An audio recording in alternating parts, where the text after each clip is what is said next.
Put on this.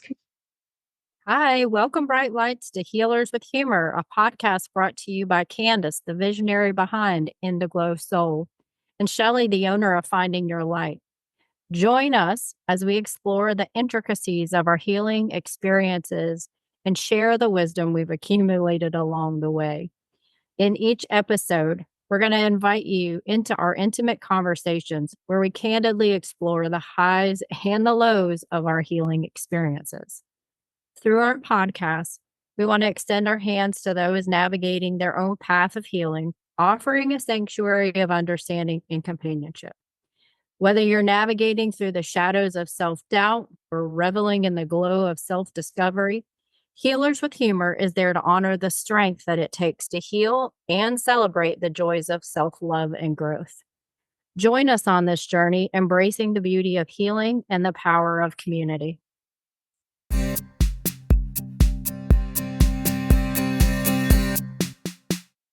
Welcome to Healers with Humor, Season 1, Episode 2, Embracing the Authentic You. We got a chance to be authentic this week, didn't we? We sure did. We've actually spent a lot of time together this week working on each other. Mm-hmm. Yep. Yeah, you had reached out on Monday, I think, saying that you had had a rough weekend. And I thought, well, why didn't she reach out to me over the weekend? And then I heard she had to go through her own process. Learning a lesson, Mm-hmm. learning how to navigate it and, getting frustrated enough to where I asked for help. Mm-hmm. And interestingly enough, right, I was having coughing throat issues. So asking for help was a big part of that. Mm-hmm. Absolutely. Yeah, neither one of us have been great about that, right? Over the course of our lives. And we'll get into more of that as we go through this episode and this season for sure.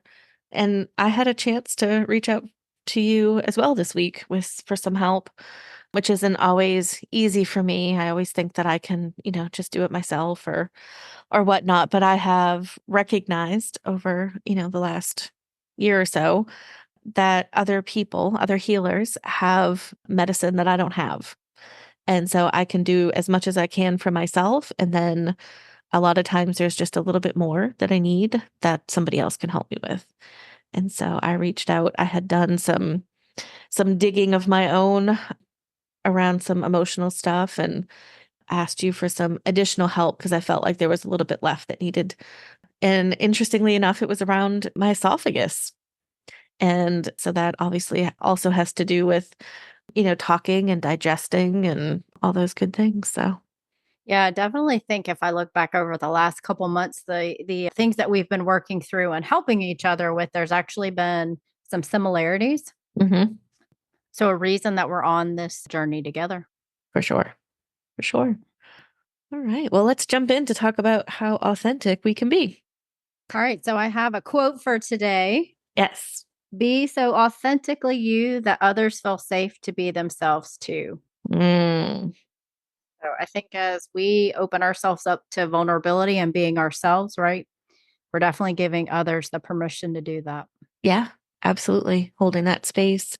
I have the quote on my little board here that says, have the courage to be your authentic self. Yeah. To find your authentic self. And I think that's a big journey that we've both been on, is finding, how do we find your authentic self? Yeah, I think for myself, I'd say that it's taken actually several years to really uncover who I am, who I want to be, who I was supposed to be, Mm-hmm. kind of before everything, right before life happens. Yep. Yep. So how has that process been for you over the last couple of years? So much of it was trying to understand. I'm one of those people who, when you're trying to answer that question of who am I? Who am I? Who am I? Right. Yeah. As The you small sit there questions. Yeah. and mold that, mold that over as you're thinking that over, trying to figure that out. Really what it boiled down to for me is, who was I when I was alone? No one was looking or watching my decisions, my immediate response to something, as opposed to second guessing yourself or deciding that you want to make a different decision because of who's watching, what they might think about that decision. So really taking one step back and saying, well, what is my immediate response? What would I do if it didn't bother anyone else? And that gets closer to who I really am. Mhm. And what you just said, to think that our decisions might bother somebody else, Mm, and we might need to change what we're doing because we might bother someone. That's a yeah. huge piece. It's a really telling word, isn't it? Mhm. Yeah. Yeah. I've been there. I agree. I've definitely done that myself. Yeah. Well, what are some of the ways in which you've evaluated if you were being authentic? So for me, it's been around understanding that I was a people pleaser. I'm a people pleaser in recovery and Formed. reformed. Yeah. And boundaries. So I definitely didn't understand that there could be boundaries, what they were, just the way that I grew up. Those were not, it wasn't, yeah, there wasn't something that I could do. And again, it was back to your bothering someone, right? There wasn't a way for me to show up in relationship in any other way than what other people wanted me to. And so that created the people pleasing. And as to your point, years have gone by, right? This is something I've been working on for a long time. This did not just happen overnight. And what really and I think I probably saw it on Instagram, but there was something that said, people pleasing is actually manipulation. And I thought, huh? Oh, Really? And I was like, well, I certainly don't like that. So those are two of the big elements for me. well, if you had to say how you might have broke away from people pleasing and kind of Hmm. move into boundaries, well, what did that look like for you? Yeah, it was messy. It was real messy. And I certainly, I think about it in a couple of different areas of my life. So I think about, my relationships, my personal relationships, my familial relationships. And then I think about my corporate job that I had at the time. And all of those looked a little bit different. So in my marriage, right, able to show up in a more authentic way than any other place for sure. And work, I would say, was probably the hardest place for me to show up authentically. There was a lot of people pleasing and there was a huge lack of boundaries. And part of it, I grew up in a very codependent environment and I really just wanted everybody to like me. Mm, And that did not lend itself to having a lot of boundaries, right? Because when you want other people to like you, you really do. I'm not going to say anything, but you morph yourself into something that they are accepting of. And so that's how I grew up, right? I had to morph myself into something that was acceptable for somebody else. And breaking away from that, the way that started was really with clearing out all the junk that wasn't mine, understanding that I was an empath and how neurologically I was just set up different, right? I was absorbing stuff from other people all the time. So, I say that I was being maybe, inauthentic and people pleasing and manipulating, but quite honestly, I was just mirroring other people because that's kind of how I'm born to be. So it's been an interesting way to look at things and then shed, right? Some of the things that I've taken on that aren't mine. So a lot of just, releasing, we talk about it all the time, trapped emotions and just the programming, through the energy work is a big piece of how I started to do that. yeah, the interesting thing that you just connected, and I'm thinking about myself as, because we're both empaths, Mhm. both did a lot of people pleasing. Mhm. And what I don't know that I connected before today is the word manipulating with people pleasing, Mhm. right? When I think about people pleasing, I normally think about me sacrificing myself Mhm. for others. Yep. However, now I'm actually questioning, is it about control? Mhm. Right? For Am I sure. controlling the situation, controlling people's response, or really trying to, I'll say, play the game, right? Mhm. What gets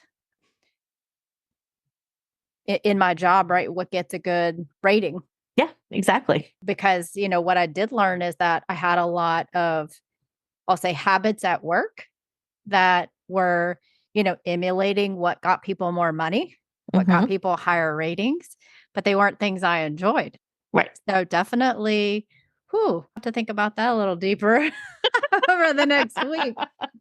You're welcome. But yeah, there we go. We go pat ourselves on the back, right, for people pleasing it. And the reality is we're actually manipulating the outcomes. Mm-hmm. Or at least trying to, right? Yeah, But that's trying how, to, yeah. yeah, that's how we Wow. stayed safe, right? So that's how we grew up. That was the pattern or what we learned in our environment to be able to stay safe to some degree. Yeah. Whew. Yeah. Mm-hmm. And so the boundaries for me, they started real slow, right? And mostly with myself first. Like I had to, I'm going to forget her name completely, but the holistic psychologist talks about reparenting yourself. Okay. And so from a boundary perspective, I am going to stop work at 5 o'clock. This is when I was in my corporate job. 5 o'clock, right? And I'm going to have dinner with my husband. I'm going to feed myself. I'm going to cook for myself, right? I'm going to take time and enjoy a walk. I'm going to, right? There were all of these things that I put work in front of. And so I had to create a boundary with myself to start and honor that and be true to myself. And that also lends into this whole self-love concept that you and I've talked about a bunch as well. But it really started small and with myself and kind of reparenting. I am worth taking, an hour to eat my lunch or have dinner with my husband or go for a walk. I'm worth all of that, right? Work doesn't or should not come in front of all of that all of the time. It may once in a while need to, but it shouldn't on a regular basis. And I allowed it to. Yeah, I like what you said though. It's about so definitely right. We've talked about trusting ourselves and loving ourselves in the last Mm-hmm. episode, but I love how you've put it in bite-sized pieces where it's not a huge thing to say, I'm going to go for a walk. I'm going to have Mm-hmm. dinner with my spouse, right? Those are manageable, doable actions that have a big effect. Yeah. Yep. And then it's also about having grace when you don't do the things you say you're going to do. Right? Because as probably, type A people, we hold ourselves accountable, right? We're very hard on ourselves. And so when we don't do something perfectly, right, there's a perfectionism aspect to all of this as well.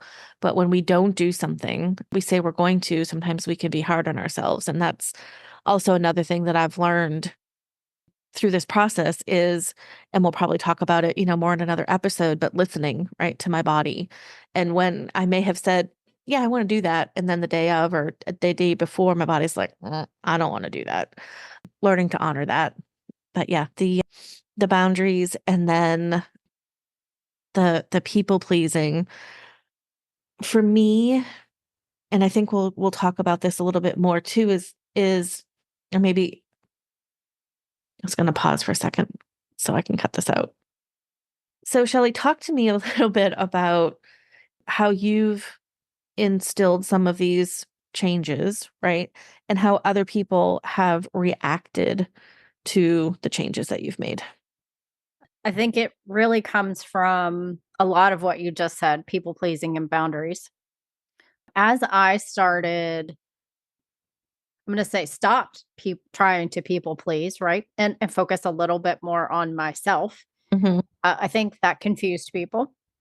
I also think that having boundaries, meaning I'm not going to accept being talked to this way or being told what to do as someone who was in their 40s, that didn't always go over well. Some examples would be, you know, visiting my family for the weekend, and I was typically on their schedule, but I had a Hmm. friend that I wanted to see. And there was frustrations if I wasn't back by a certain time or ready to go to the next event. And and to your point, right? I just wasn't up for it. I just didn't have the energy. And most of my life, I would have just said, okay, and went and been exhausted and frustrated and not listened to my body, whether it was needing to take a nap or just some quiet time. Hmm. So I think that confused friends and family for sure Yeah. because it probably felt like I was rebelling. Hmm. Hmm. What is she doing? And boundaries were very awkward for me, meaning I probably didn't put them in place, in the smoothest way possible. Yeah. Yeah. Right. As someone who had also issues, with my voice or speaking my truth or asking for what I wanted and needed, it comes out a little clunky Mm-hmm. when you start to ask for what you want and need, or Mm-hmm. you start to speak up for yourself. So aside from, you know, I'll say having some awkward conversations, there was confusion. It seemed separated from friends and family. Something's different. What are you doing? Different because I didn't announce it in a memo. Shelly will Right. be installing boundaries and asking for what she wants from now on. Mm-hmm. And so when you do something out of the ordinary, or you've decided that something needs to be different or change, or you want to try something out, if you don't talk about what it is that you're doing, hey, I'm working on boundaries now. It can be surprising, right? Surprising, Mm-hmm. separating, Yeah. create a lot of distance, frustration, and questioning, right? I got questions as I was personally working through how I felt about religion Mm-hmm. and all of that. There was a lot of questions Mm-hmm. about why I wasn't doing certain things, why I wasn't open to going certain places.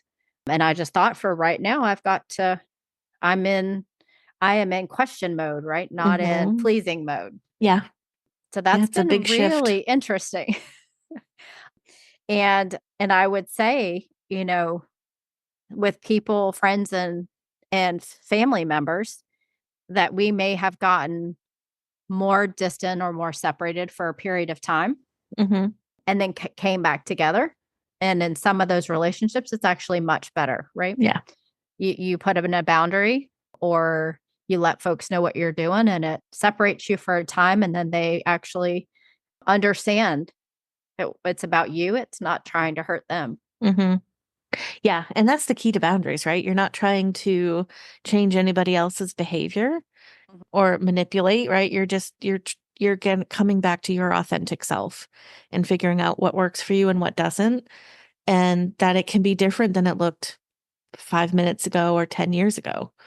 I remember when I was on my medical leave from my job after I had a bout with vertigo and a minor nervous breakdown around some information and just, memories, repressed memories that had come back. I was on a medical leave, and I talked about this codependency piece of being in relationship with people the way that they wanted me to be.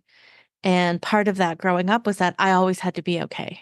There was never room for me to not be okay. And I was very clearly not okay during that time frame. I could barely make a grocery list. And so to be in relationship with people who needed me to be okay, I couldn't do it. And so to your point, I had to take a step back from that. And I had to put into place pretty harshly some boundaries that they didn't particularly care for. And they let me know in very angry ways that Mhm. this was not okay for them, that they didn't agree with it. And that was hard in the middle of my own, right, Right. issues, dealing with the backlash of angry people, because that did not make my people pleaser feel very good. And so, that's been probably one of the hardest lessons. And we'll talk way more about that as we go through the season. But Can um can we dive a little deeper into something you said? sure. You said it wasn't okay for you not to be okay. Hmm. So, anything that you wanna share on what you've learned on what it meant to them if you weren't okay? Yeah. So from a codependent standpoint, if I wasn't okay, that meant that they weren't okay. And Mhm. they were not okay, not being okay. I know that's a lot of okays, but yeah, it was the family unit was really derived in everybody having a a role and a place and an outward appearance that everything was fine. Mm, And when I couldn't do that, when it really wasn't okay, And I had learned enough about myself at that point to know that I couldn't fake the funk anymore, right? I knew I could not fake that I was okay enough to have even a conversation because they weren't willing to be in relationship with me not being okay because that's not something that had ever happened before. So my not okayness always happened in a very solidarity or in a very private place. And so to learn that I could not be okay for myself was huge. Yeah. What you're reminding me of is a situation this week, right? And I actually was talking myself into being okay Mm, because it wasn't okay for me to not be okay. So I am now on the okay. On the is everybody okay? Now I'm with you. Yeah, no, I had a situation like that this week. So it totally I'm there with you. hmm And I'm going to talk about the aftermath of what that does to our nervous systems, right? I'm not a nervous system expert by any stretch of the imagination, but I know that being in those conversations with those people was dysregulating for me. Mm. And I had to kind of learn. I think I lived in a dysregulated state for a very long time, and I just didn't know what that meant or what that felt like. And so when I went into a more regulated state and then got dysregulated, I was able to feel the difference in that. But I could no longer continue to be dysregulated on a Mhm. regular basis. Yeah, and I think what I can say about what I noticed this week, although I'll say in the end, right, I managed to hold it together, which probably wasn't my best, not the right, my best Hmm. response. But what I did realize was how much more difficult that was to pull back together because Mm, it wasn't what I wanted to do, what I wanted to feel. hmm. And so you're spot on for what I was feeling in that moment. Yeah. Yep. Mm. I know. It's amazing. So do you have any tips or tricks as people move through this process themselves around knowing when you're being authentic and when you're not? So I think we've started answering that question Yeah. in a couple ways, right? Agree. When it's not about everybody else, Hmm. when it's about what we're feeling, Hmm. building trust with ourself and our body, our mind and our spirit. Hmm. And the other piece is the other piece is peace. Thinking about, instead of regretting that people didn't get to see how you felt about it, right? Is to be at peace with your reaction, Hmm. your actions, right? And the decisions to have less regret. For me in the situation this week, I almost thought as I look back, it would have been better for them to have seen how their words had affected me Hmm. instead of covering them up and letting them feel okay about the situation. Yeah. Because it wasn't them who then had to sit and ponder, it was me. Hmm. And that's a really good lesson. Yeah. A Well, really good again, lesson. it goes back to that whole empath piece, which is you were feeling how uncomfortable the other person was going to feel with you being your authentic self or sharing or allowing them to, I don't know if blame's the right word, but to take some ownership over what they've done or how they've made you feel. And instead of doing that, right, instead of allowing them to feel their own feelings, you took on the role of, well, let me shield them from that. And as an empath, that's what we do, right? We can feel the way that somebody else is going to respond, and we modify how we act and what we take on so that other people don't feel uncomfortable. Mm. Yeah. Certainly that's both an empath and an authentic you learning, Mm, right? mhm. Absolutely. It needs to be more in that situation about being myself than letting someone else be comfortable. Mhm. Well, I certainly think that there are ways that we can evaluate or review, as we just did my behavior this Mhm. week, So for yourself, like how have you been determining, am I being authentic? Mm. What kinds of things have you evaluated? So over time, and when I say time, I mean over the last 5, 6 years, I have learned I can feel a shift in my body at this point. So again, I've cleared enough of other people's baggage and emotions and inherited junk that when I go into people pleasing mode, or if I go into a lack of boundaries, that I'm not showing up as my authentic self. And I'll give you an example. So we recently moved, and so we're meeting lots of new people.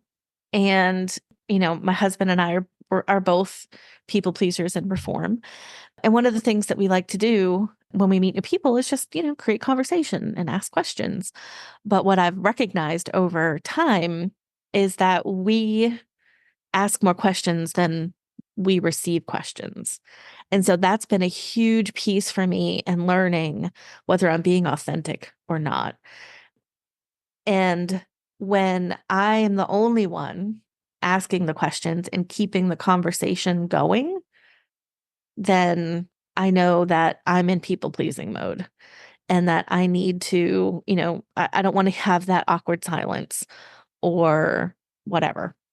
So that's been a big piece. And I've put that into play a couple of times recently, and I've stopped asking all of the questions and Mm, I've given some space, right? Because I feel like that, again, is part of that manipulation. Like, am I manipulating the conversation just because I want to keep it moving? Maybe somebody needs a minute, right, before they ask a question. right. And so playing with that, what that space and that kind of awkward silence looks like. But I've also recognized that people don't ask the follow-up questions that you think they're going to. And that's okay. That just means that, I now recognize that I have different layers of friendships and not everybody's in my inner circle, and that I can have layers and people in outer layers, and not all relationships need to look the same. So that's a big piece for me. Yeah, and that's also a piece of making others comfortable, right? If we think Mhm. about what we just talked about as being an empath, Mhm. right? We're making others who might be awkward in conversation or have a hard time thinking of questions, right? We're already Mhm. solving that for them. Mhm. Hmm. Yeah, so much. So much. Well, this conversation was amazing as always. Appreciate you. And I think we'll sign off for now, and we will follow up in another episode. All right. I look forward to it. All right. Thanks, Shelly. Bye.